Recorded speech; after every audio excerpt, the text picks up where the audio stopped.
So they say that success does not come to those who work hard.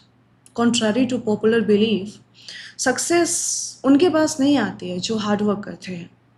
It does not come with smart work as well. यानी आप smart work कर रहे हैं hard work की जगह, still success सफलता आपके पास आ जाए जरूरी नहीं है.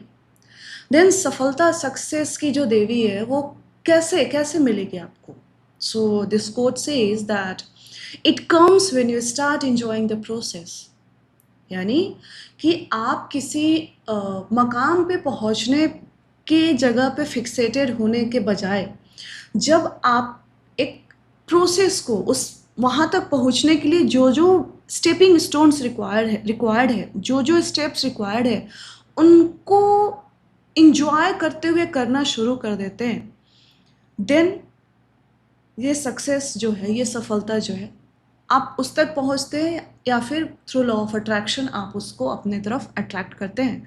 सो eventually the essence and this quote I have derive from the book Meditations from Marcus Aurelius. Marcus Aurelius की बुक है मेडिटेशंस, वहाँ पे उन्होंने ये 4 लाइन लिखी है. So lastly Marcus Aurelius conclude करते हैं that you have to fall in line with the process, you have to fall in love with the process. आपको रोज़मर्रा की ज़िंदगी में क्या जो चीज़ें करनी है जिससे आपको एक जहाँ पहुँचना है उसके लिए एक रास्ता तो इख्तियार करना होगा. सो आपको कहाँ पहुँचना है उस पर फिक्सेटेड होने के बजाय आप जब रास्ता जो तय कर रहे हैं उसको अगर एंजॉय करना शुरू कर देते हैं तो eventually you will be reaching your destination, and vice versa also you will be attracting that destination towards you. Why I am emphasizing and why I am starting this class, this session through the quotations of Marcus Aurelius, because this highlights the importance of falling in love with the process. देखिए हम आज बात करने वाले हैं उन सारे aspirants के बारे में जो 2025 प्रीलिम्स में जिन्होंने अपीयर हुआ है और they failed, they could not qualify 2025 prelims. And I hope कि आपका जो फेलियर का हैंगओवर है वो ओवर हो चुका होगा. And you have to align yourself in the process. आप बाहर रह के मातम बना के देवदास बन के कुछ नहीं कर सकते हैं. Eventually you have to come into the process, you have to align yourself with the process. So that's why I am highlighting this quote of Marcus Aurelius. So all those aspirants who could not qualify 2025 prelims and you are eyeing for 2026 attempt, this is the video you were looking for. And with utmost clarity and with utmost sincerity and without any filters, I'd like to say that you have to come into the process. Coming into the process मैं बार बार करी, उसका मतलब क्या है that अगर आपने 2026 को sincerely देना है, यू आर आइंग सिंसियरली. देखिए बहुत कैटेगरी के स्टूडेंट्स होते हैं. कुछ लोगों का यूपीएससी प्रिपरेशन एक कंफर्ट जोन बन जाता है. And because I mentor so many students, now I am interacting online students as well, so I am kind of understanding the psychology of students as well. And I have been the part of the process. I have been a student of UPSC at some point of time, and now as a teacher and mentor, I understand the psychology of students very well. बहुत सारे ऐसे aspirants हैं, majority of the aspirants हैं जो अभी से लेकर के जब तक यूपीएससी का नोटिफिकेशन नहीं आएगा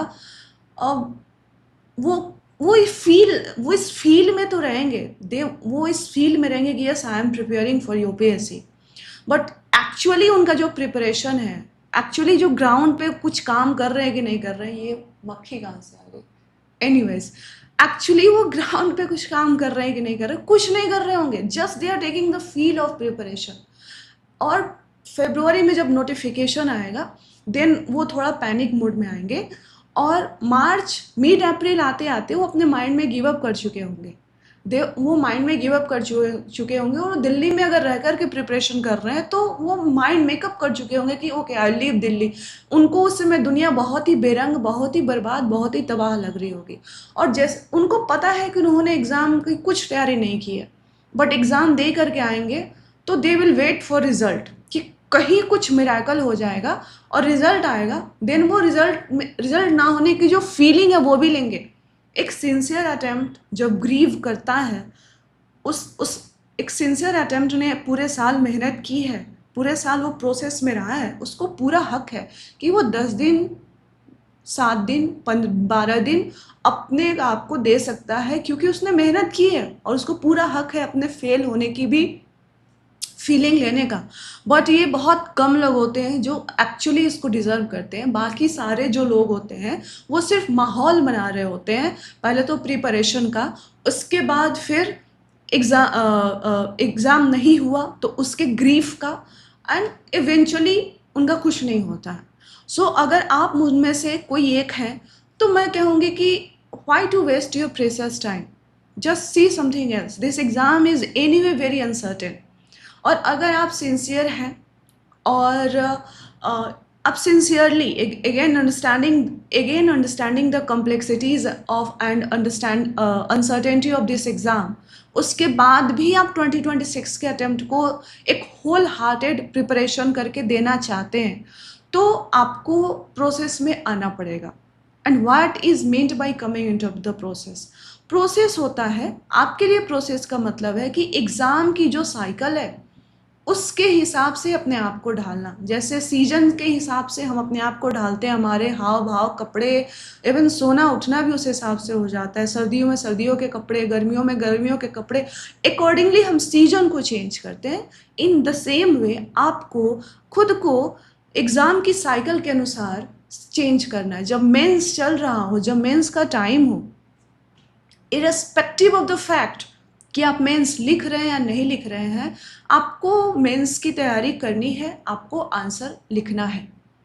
जब मेंस ख़त्म हो गया एंड इंटरव्यू का टाइम है, देन आप स्लाइटली जो है, जो लोग इंटरव्यू नहीं दे रहे हैं वो मेंस को और पीटी को थोड़ा बैलेंस करने की कोशिश करेंगे। And once interview is over और आपका नया नोटिफिकेशन आ जाता है, आप इंटायरली नोटिफिकेशन से पहले इंटायरली मोर और लेस पीटी पे शिफ्ट हो जाते हैं।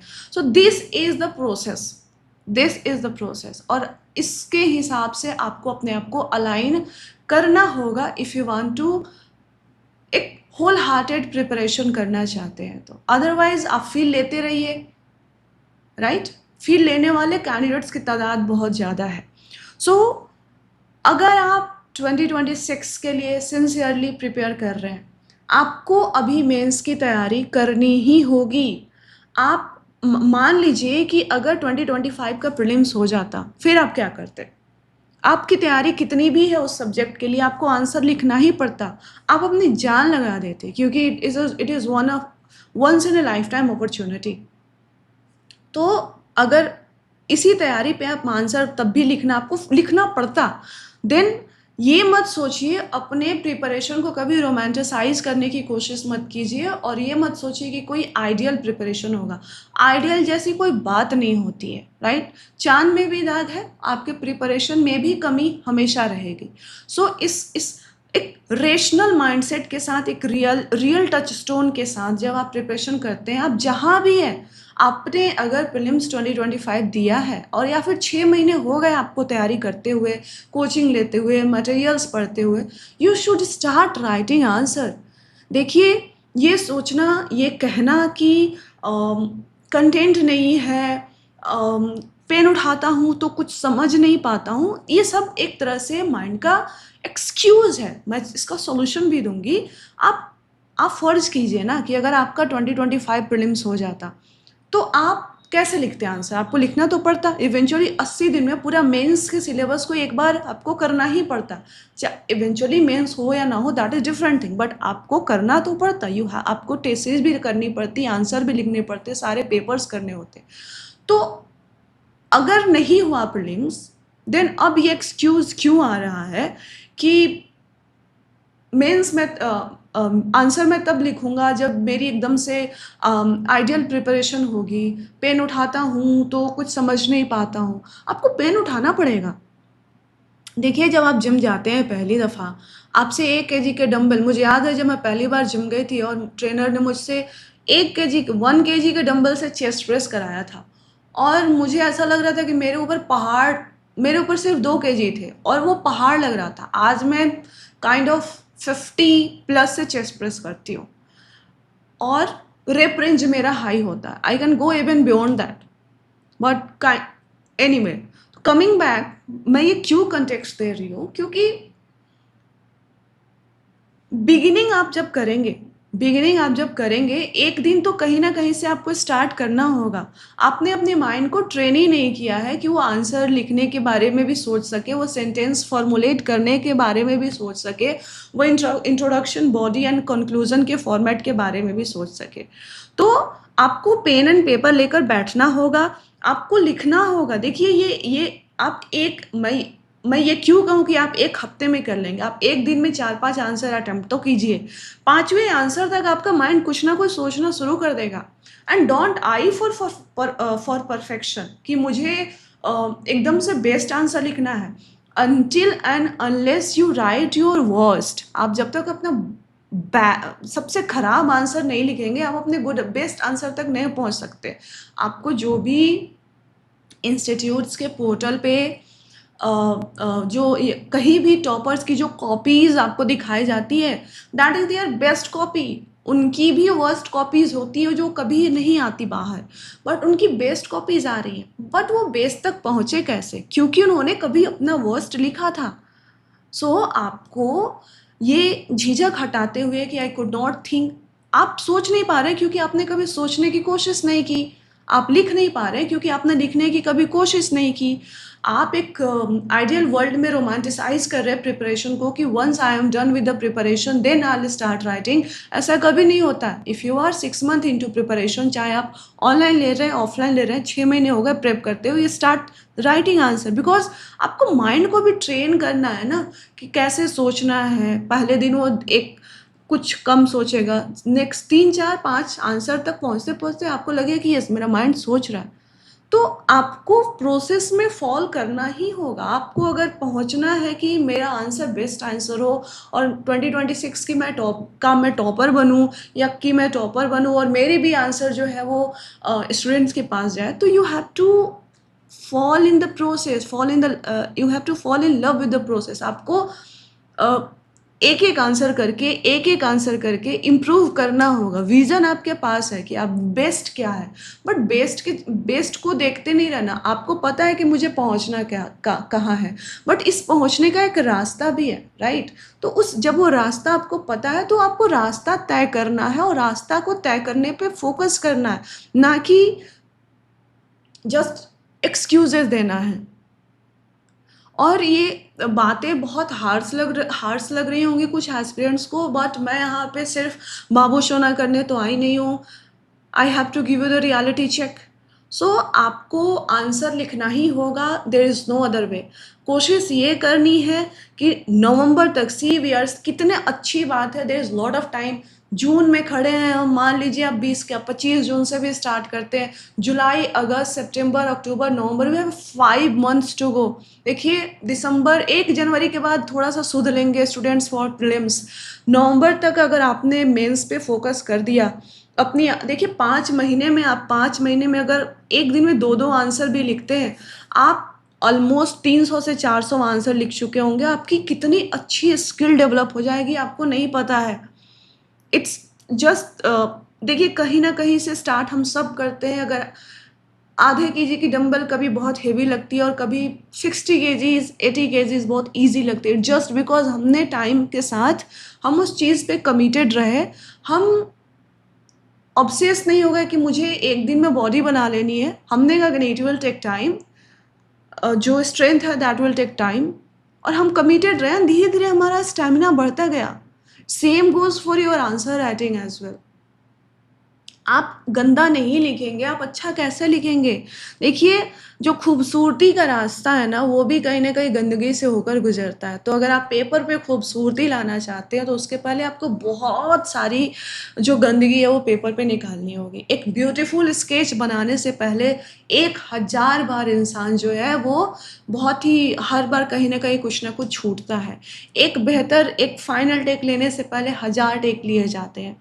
सो कुछ भी आपको अगर कुछ परफेक्ट दिख रहा है, उसके पीछे बहुत सारी मेहनत है, बहुत सारी प्रोसेस है, और उस प्रोसेस में उस इंसान ने फॉलो किया। आज मैं चीज़ों को जिस तरह से आपके साथ एक्सप्लेन कर रही हूँ, इट कम्स क्योंकि मैं काफ़ी समय से टीचिंग में हूँ और इन फ्यूचर ये इम्प्रूव होगा क्योंकि I am in the process as well, right? Similar same goes for your answer writing as well. So आपको करना क्या है? देखिए, ऐसा नहीं है कि आप जब मेंस के लिए पढ़ते हैं तो प्रीलिम्स के लिए नहीं पढ़ते हैं, प्रीलिम्स के लिए पढ़ते हैं तो मेंस के लिए नहीं पढ़ते, ऐसी कोई बात नहीं है. हर चीज़ देखिए, ऐसी कोई बात ही नहीं है कि प्रीलिम्स की किताब अलग है, मेंस की किताब अलग है, एक्सेप्ट कुछ चीज़ें जैसे आपका ऑप्शनल. तो उस ऑप्शनल से तो कोई लेना देना नहीं है प्रीलिम्स को. बट जब आप जीएस पेपर 2 का टेस्ट लिखते हैं, जब आप पॉलिटी एंड कॉन्स्टिट्यूशन का टेस्ट लिखते हैं, तब आप वही लक्ष्मीकांत को पढ़ते हैं. यस, आप करंट अफेयर्स को भी इंक्लूड करते हैं, that helps in your prelims as well. जब आप इंटरनेशनल रिलेशंस पढ़ते हैं तो you are emphasising more on India's relation with neighbouring countries and world at large. तो आप अपने नोट्स तैयार कर रहे होते हैं 2-2 पेज के. Eventually that is going to help in prelims as well. जब आप जीएस पेपर 1 में जियोग्राफी को लिख रहे हैं तो eventually you are writing about cyclones also, you are writing about ocean currents also, you are writing about different climatic zones also, right? So eventually these are going to help you in your prelims preparation. Same goes for Indian history, art and culture. When you are writing about Indian national movement from 1905 to 1917, आप 1905 से 1917 के पास के बारे में जब लिख रहे हैं, वही इंफॉर्मेशन, वही नॉलेज आपको कहाँ लेकर जानी है? प्री में लेकर जानी है. Same goes for GS paper 3 except for security part. I would say economy में जब आप लिख रहे हैं, इकोनॉमी लिख रहे हैं, साइंस टेक के लिए आंसर्स लिख रहे हैं, everything that you are writing for your mains exam, that will help you in prelims exam. और जब आप प्रीलिम्स के टाइम में सिर्फ और सिर्फ पढ़ने पे फोकस करते हैं तो फिर वो नॉलेज आप मेंस के समय जब आंसर लिखते हैं उसमें ट्रांसलेट होता है. तो ऐसा कहीं नहीं है कि प्रीलिम्स अलग है, मेंस अलग है. मैं कहूँगी कि मेंस की तैयारी प्रीलिम्स को हेल्प करती है, प्रीलिम्स की तैयारी मेंस में हेल्प करती है. एक फीडबैक लूप है, पॉजिटिव फीडबैक लूप है. आपका मेंस जितना अच्छा तैयार होगा प्रीलिम्स में उतना बेहतर करेंगे. प्रीलिम्स जितना अच्छा तैयार होगा, प्रीलिम्स की पढ़ाई आपने जितनी अच्छी की है, that will help in your mains preparation. Again कुछ स्पेसिफिक सब्जेक्ट्स हैं, for example world, GS paper 1 में आपका वर्ल्ड हिस्ट्री एंड सोसाइटी हो गया, आप इसको नोट डाउन करेंगे. World history society. GS paper 2 में तो entirely GS paper 2 is relevant for your prelims. Governance specifically कहीं डायरेक्टली मेंशन नहीं है. जीएस पेपर 3 में सिक्योरिटी है एंड जीएस पेपर 4 एथिक्स है. तो इनको आपको कोशिश करना है कि इसको हमें नवंबर तक एटलीस्ट 1 से 2 बार पढ़ के और हमारे पास कुछ अपने नोट्स हो, रेडी हो, ताकि हम उसको बाद में अपडेट कर लें. या फिर अगर प्रिंट हमारे पास मटेरियल रेडी हो, एटलीस्ट हम उसको 1-2 बार पढ़ें और उसके बेसिस पे हमने टेस्ट दिया है, ताकि प्री के बाद हम पैनिक मोड में ना आए और हम उस मटेरियल से अपडेट कर लें. बाकी ऑप्शनल हमें हमारा रेडी करना है नवंबर तक. नवंबर तक ऑप्शनल रेडी होना चाहिए. और जब मैं नवंबर तक ऑप्शनल रेडी की बात करती हूँ तो मैं ये मान के चलती हूँ कि ये अंडरस्टूड है आपके लिए कि आप ऑप्शनल को कंप्लीट करके उसका एक टेस्ट तो दे ही देंगे. ऑप्शनल को कंप्लीट करके एक टेस्ट आप दे देंगे. So all sincere aspirants who are eyeing for 2026 attempt, this is the golden time of your preparation. इस टाइम को अगर अभी से दिसंबर तक सिर्फ फील लेने के लिए हो गए, मन किया तो मन करे सो प्राण दे, मन करे सो जान दे, वैसी वाली फीलिंग नहीं. मन करे तो पढ़ लिया, मन करे तो कभी लक्ष्मीकांत का पेज उठा लिया. ये समय most of the students waste करते हैं और जनवरी फरवरी से थोड़ा सा उनमें भाव आना शुरू होता है. इवेंचुअली अप्रैल तक वो गिव अप कर चुके होते हैं इन देयर माइंड. बस वो समा बांध रहे होते हैं बाहर में. सो अगर, और ये बहुत कम नंबर है बट स्टूडेंट्स पढ़ते हैं. सो आपको डरना भी चाहिए अगर आप सिंसियरली प्रेप कर रहे हैं तो. सो आपको मन करे तो पढ़ लिया, कभी लक्ष्मीकांत उठा के रैंडम चैप्टर पढ़ लिए, कभी नहीं पढ़ा, पढ़े हुए हैं, ना सोने का टाइम है ना उठने का टाइम है. सो ये सब चीज़ें नहीं करनी है. यू हैव टू हैव एक आपके पास शेड्यूल होना चाहिए, एक प्रोसीजर होना चाहिए, राइट? और उसको आपको डेली रिचुअल होना चाहिए. प्रोसीजर क्या है? एक तरह से रिचुअल की तरह कि अपने को करना ही करना है. एंड ये टाइम है, यही टाइम अभी से लेकर के नवंबर का टाइम है, वो डिटरमाइन करेगा कि 2026 जो 99% हमारे हाथ में है ना, वो 99% अभी ही डिटरमाइन हो जाएगा। इट्स नॉट कि 2026 का नोटिफिकेशन आएगा और तब आप 2 महीने में पढ़ लेंगे तो हो जाएगा आपका। देखिए अगेन अगले साल यही 80-85 दिन का गैप होने वाला है। सो प्रीलिम्स हो भी गया तो फिर आप हाथ पाँव हर जगह मारते रहेंगे कि मेरा क्या होगा। This is the golden time to prepare. जो भी अगर आप प्रेप नहीं हुआ है आपका, तो ये गोल्डन टाइम है। This is the most precious and beautiful time जिसको आप यूटिलाइज कर सकते हैं। तो आपको बिल्कुल मेंस के प्रिपरेशन में आना ही आना है। मैं इसको 100 बार भी रिपीट कर सकती हूँ कि बहुत सारे टीचर्स को मैंने सुना है कि आप अपने प्रीलिम्स के किताब को फेंक दो, मेंस का किताब शुरू करो। मेंस का किताब कौन सा होता है? एक्सेप्ट फ्यू सब्जेक्ट्स, मेंस का कौन सा किताब है? इट इज़ द लक्ष्मीकांत जिसके लिए आप प्रीलिम्स में भी पढ़ते हो, मेंस में भी पढ़ते हो। इट इज़ अ स्पेक्ट्रम जिसको आप प्रीलिम्स में भी पढ़ते हो, मेंस में भी पढ़ते हो। It is NCERTs plus selective reading of Goh Cheng Leong जो आप जियोग्राफी में भी करते हो और प्री और मेन सब में करते हो। IR मोस्टली आप एक इंडिया और इंडिया के नेबरिंग कंट्रीज़ का एक बेसिक ओवरव्यू के बाद मैं कभी सजेस्ट नहीं करूँगी कि आप IR के लिए कोई किताब पढ़िए, right? So there is nothing called mains का किताब एंड प्री का किताब एक्सेप्ट फ्यू सब्जेक्ट्स जिनका मैंने मेंशन कर दिया है। It is all about integrated preparation है। एक पॉजिटिव फीडबैक लूप बनता है जब आप प्रीलिम्स के लिए कंसेप्ट्स पढ़ते हो। इवेंचुअली वो कंसेप्ट्स जब आप मेंस के लिए आंसर लिखते हो वो कॉपी पे आते हैं। इवेंचुअली जब आप मेंस को प्रिपेयर करते हो, जब आपको आंसर लिखना है, आप किसी चीज़ को बहुत ज़्यादा इम्फोसाइज करोगे। देखिए सिर्फ यहाँ तक रखना है तो 2-3 बार में पढ़ के हो जाता है, बट यहाँ की चीज़ को अगर कॉपी पे उतारना है तो आपको बहुत ज़्यादा हार्डवर्क करनी होती है, बहुत ज़्यादा पढ़ना और प्रोसेस करना होता है, तभी वो चीज़ यहाँ से कॉपी पे आती है। तो it is a beautiful process जहाँ पे आप मेंस में और ज़्यादा चीज़ों को डिटेल में पढ़ रहे हो, समझ रहे हो, क्योंकि आपको लिखना है। एंड दिस मेहनत will aid you in your prelims exam as well.